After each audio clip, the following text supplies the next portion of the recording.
Hi అండి, అందరూ ఎలా ఉన్నారు? బాగున్నారా? నేను కూడా చాలా బాగున్నాను. ఈరోజు వచ్చేసి ఇంకో మంచి వీడియోతో మీ ముందుకైతే వచ్చేసాను అనమాట. మన ఛానల్ ఎవరైనా ఫస్ట్ టైం చూస్తున్నట్లయితే లైక్ చేయండి, షేర్ చేయండి, సబ్స్క్రైబ్ చేసుకోండి. సో కంటెంట్ నచ్చితే సబ్స్క్రైబ్ చేసుకొని ఫాలో అవ్వండి.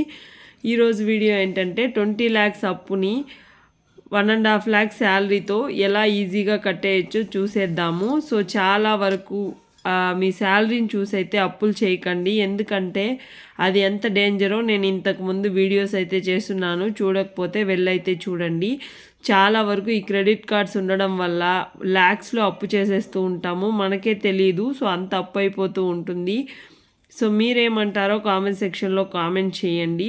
మినిమం అమౌంట్ కట్టుకోవచ్చులే, మనకు 1.5 lakh శాలరీ కదా అని చెప్పి కట్టేస్తూ ఉంటాము. అలాగా మనకు తెలియకుండానే అప్పుల ఊబిలో అయితే చిక్కుకుపోతూ ఉంటాము. సో అలా కాకుండా మీరు ఒక ఫైనాన్షియల్ డిసిప్లైన్గా ఉండండి, ఎందుకంటే ఫైనాన్షియల్గా డిసిప్లైన్ ఉంటేనే మీకు శాలరీ ఎంత వస్తుంది, ఎంత ఖర్చులు పోతుంది, మీరు ఎంత సేవ్ చేయగలుగుతారు అనేది తెలుస్తుంది. ఆ డిసిప్లైన్ తెలియకపోతే మీరు ఎంత సంపాదించినా వేస్ట్ అనమాట. సో వీడియోలోకి అయితే వెళ్ళిపోదాం.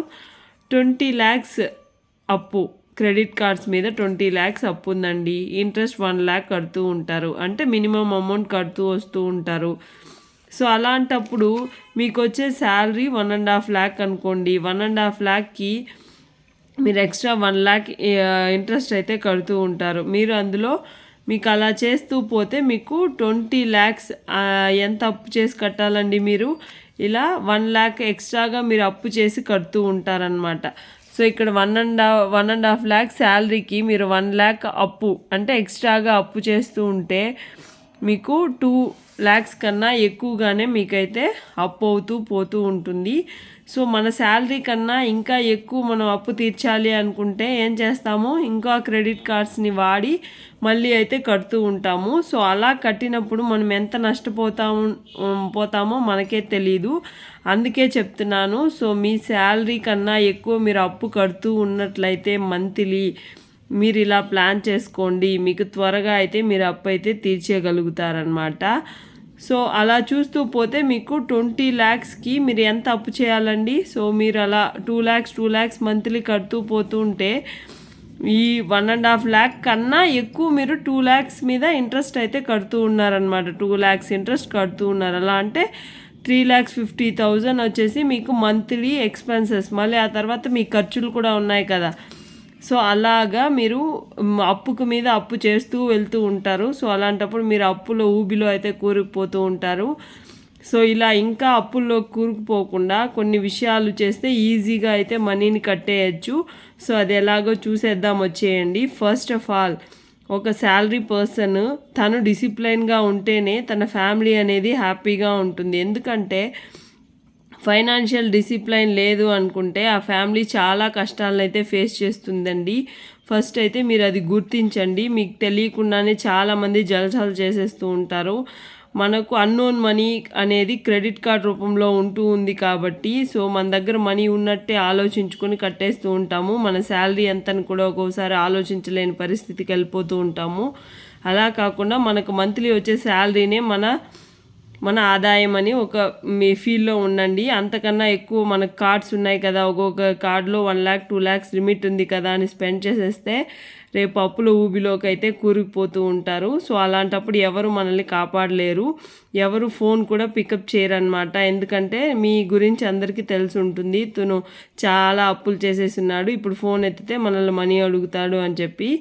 సో అలా కాకుండా మీ గురించి మీరే ఆలోచించాలి. మీరు మనీని ఎంత స్పెండ్ చేస్తున్నారో మీకు మాత్రమే తెలుసు కాబట్టి, సో కాన్షియస్లోనే మనీని అయితే ఖర్చు పెట్టండి.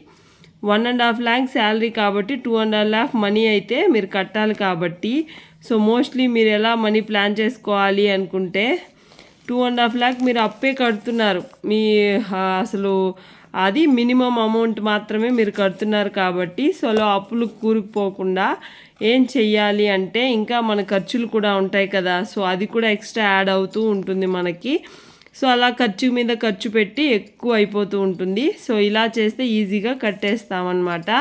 చిట్టి వేసుకోండి, ఇదైతే బెస్ట్ ఆప్షన్ అని నేను చెప్తాను. చిట్టీలు వేసుకోండి, ఎక్కువ మంత్స్కి వేసుకోండి, తక్కువ మనీ కట్టేలా చూసుకోండి. ఎందుకంటే మీకు తక్కువ మనీ ఉంటేనే మీకు మీకు మంత్లీ ఎక్స్పెన్సెస్కి అయితే సరిపోతుంది అమౌంట్. సో లేదంటే ఇంకా ఎక్కువ అయితే కట్టాల్సి వస్తుందన్నమాట. సో 1 to 6 months లోపల మనీ అయితే ఎత్తేయండి. చిట్టీలు ఎత్తేసి 10 to 15 lakhs ఆ మధ్యలో మనీ అయితే వచ్చినప్పుడు మీరైతే చిట్టి పాడండి. చిట్టి పాడి ఎత్తేసి మీ అమౌంట్కి అయితే తీసుకెళ్ళి కట్టేయండి. మీ అప్పుని క్లియర్ చేసేయండి. ఫస్ట్ క్రెడిట్ కార్డ్ అప్పునైతే మీరు క్లియర్ చేసేయండి. సో ఇది కానీ ఉన్నిందనుకోండి మీకు ఇంకా అప్పుల మీద అప్పులు చేయిస్తూనే ఉంటుంది కాబట్టి సో మీరు ఆ అప్పునైతే త్వరగా కట్టేయండి. సో మిగిలిన అమౌంట్ ఉంటుంది కదా, సో 20 lakhs అప్పు కాబట్టి ఒక 15 మీకు వచ్చింది అనుకుందాం. 1 to 6 monthsలో 15 lakhs అయితే మీరు పాడారు. సో అమౌంట్ మీకు వచ్చిన ఆ తర్వాత ఒక 5 lakhs అనేది ఇంకా ఎక్స్ట్రా అప్పు ఉంటుంది కాబట్టి మీ వైఫ్ది కానీ మీది కానీ గోల్డ్ ఉంటే తీసుకెళ్ళి పెట్టేసి మనీ అయితే కట్టేయండి. సో 2 lakhs వర్త్ గోల్డ్ పెట్టేయండి. లేదు మీ దగ్గర 5 lakhs వర్త్ ఉన్నా వెళ్ళి తీసుకెళ్ళి పెట్టేయండి. సో 2 to 3 lakhsకి అయితే మీరు సంఘం లోన్ కానీ క్రాప్ లోన్ కానీ తీసుకొని కట్టేయండి. మిగతా ఏం అప్పు ఉన్నా గోల్డ్ ద్వారా ఇలా లోన్స్ అంటే తక్కువ వడ్డీ జనరేట్ చేసే దాని ద్వారా మీరైతే ఆ లోన్ అయితే కట్టేయండి. సో ఎందుకంటే ఈ క్రెడిట్ కార్డ్ ఇంట్రెస్ట్తో పోలిస్తే ఇవి రెండిట్లో తక్కువ ఇంట్రెస్ట్ ఉంటుంది కాబట్టి సో ఆ ఇంట్రెస్ట్తో అయితే మీరు అప్పునైతే కట్టేసి హ్యాపీగా రిలాక్స్ అవ్వచ్చు. ఫస్ట్ మీరు మనీ ఎంత కడుతున్నారో చూసుకోండి. సో లేదనుకుంటే చాలా నష్టపోతారు. సో 40 to 50 వేలకి మీకు మా చిట్టి అయితే ఉంటుంది కాబట్టి మంత్లీ మీకు 1.5 lakh కాబట్టి 1 lakh అయితే మీకు సేవ్ అయినట్టే కదా. సో అలాగా మీరు ఇంకా ఎక్కువ కూడా అప్పు చేస్తూ ఉంటారు చాలా వరకు. సో ఆ లోన్ అని ఈ లోన్ అని చెప్పి సో అలా కాకుండా మీకు వచ్చిన అమౌంట్తోనే మీరు మీ అవసరాలని తీర్చుకోండి. ఎక్కువ అప్పు చేసి మరి అనవసరంగా అయితే ఖర్చులు చేయకండి. శాలరీతో మిగిలిన అవసరాలను తీర్చుకోండి. శాలరీ ఉంటే ఇంకేదైనా ఇన్వెస్ట్మెంట్స్ స్టార్ట్ చేయండి. శాలరీతో అనవసరంగా ఖర్చులు చేసి అప్పులు ఊబిలో అయితే పడిపోకండి. సో ట్రై చేయండి, చిట్టీలు కట్టుకోండి, అప్పు త్వరగా తీర్చేసి లైఫ్ని అయితే రిలాక్స్గా అయితే మార్చుకోండి. సేవ్ ద మనీ అండి. ఇంతవరకు చూసినందుకు థ్యాంక్ యూ. సో ఈ వీడియో మీకు నచ్చిందా లేదా అనేది కామెంట్ సెక్షన్లో కామెంట్ చేయండి. మీరు ఈ సిచ్యువేషన్లో ఉన్నారా అనేది కూడా చెప్పండి. Take care, bye.